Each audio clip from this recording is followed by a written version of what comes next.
First of all, to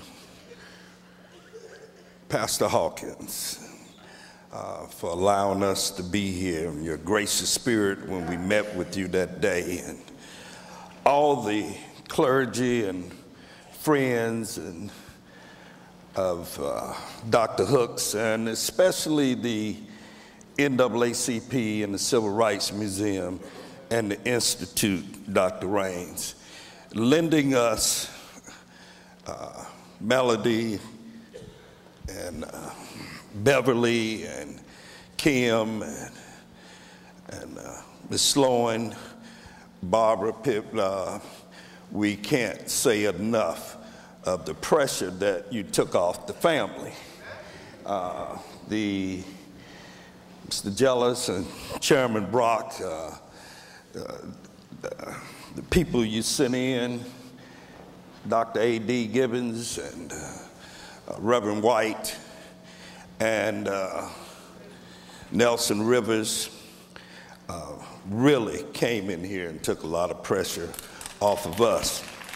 It allowed the family to bond together and reminisce and have fun. And first of all, we have a very competent, capable, applicable, accomplished family. Any two of us could stand here and represent the family speaking. Would you all please stand, other than Mother Frances and Mildred, other than the elders? Would you please stand?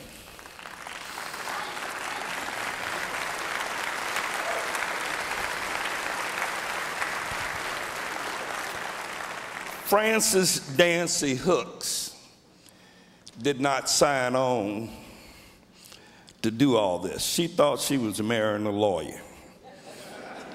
She didn't know she was marrying a preacher, teacher, lawyer, civil rights activist, and that his tentacles would stretch out all across this world.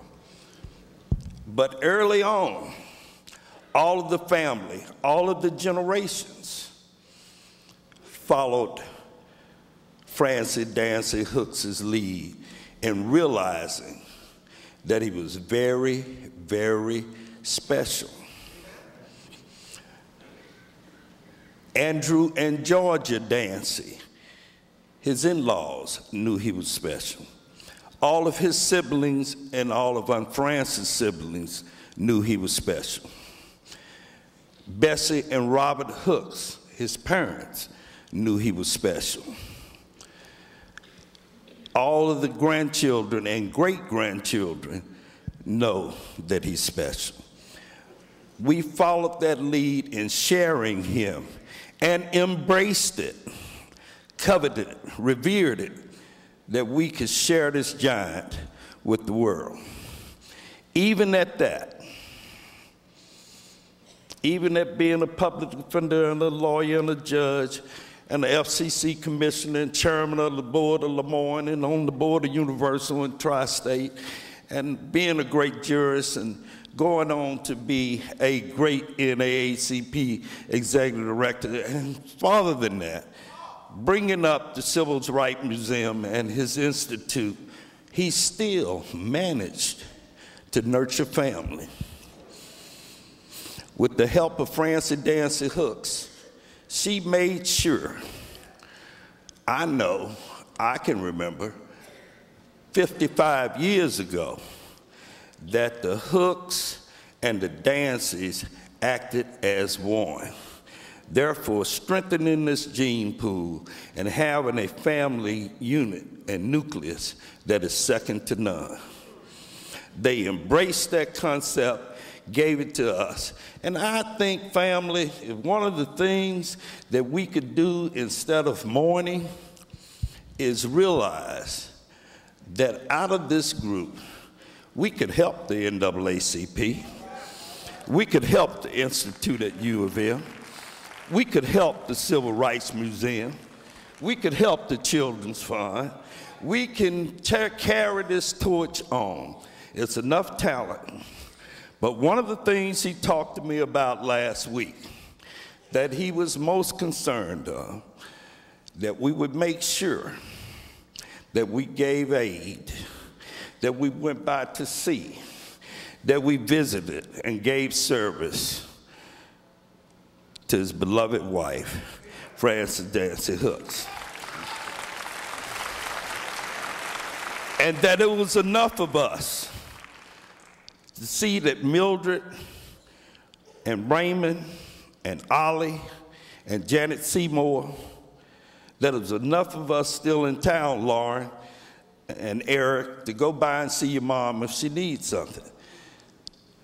Amber, Andy, it's enough of us in town to make sure that all that burden doesn't go on Andrea.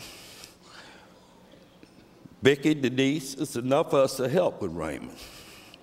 He wanted that. He told me that. That's what we can do. I'm sorry, guys. We've been through all the accolades, but I want to do one other thing. You told us what he thought about you, Reverend, but you thought about him, Reverend Mason, Reverend Flowers, all of you, Dr. Gray, Miss Dukes, Russell, Beverly, Pitt. Let me tell you, he loved you guys. He talked about you guys. In closing, I want to talk about the experience of how I feel that we as a family, us as a unit, should remember a scripture. Do not let your heart be troubled. Believe in God, believe also in me. In my Father's house are many dwelling places. If it were not so, I would have told you. For I go to prepare a place for you. If I go and prepare a place for you, I will come again and receive you to myself, that where I am, there you may be also. Now let me tell you, I'm Francis. Guys, Ben didn't leave us. He didn't leave us. He didn't leave you, honey. He just went ahead of you. If you believe, now I believe it has to be, Reverend, some kind of hierarchy of angels in heaven. And I believe that Ben Hooks has been called upon to help assist in that preparation of that place. And then the annex and tone of what he might say to us is that I believe that he's there for the sole purpose of helping and assisting his believer in bringing us to him. So he'll be there when you get there. Now we used to ride with him, and long before GPS, he had specific routes that he liked to take, and he gave specific directions. You could not interpret it wrong. Now, in this particular journey, the way I listened to him when he said that he had planned his life for this and that he knew it was time to go, but that we were not to follow, that our time would be a time, but he would be there when we got there. I submit to you that his life work is done, that he was a kind man, a generous man, a caring man, illuminated by faith. God bless you all, and be happy, because it's a glorious day.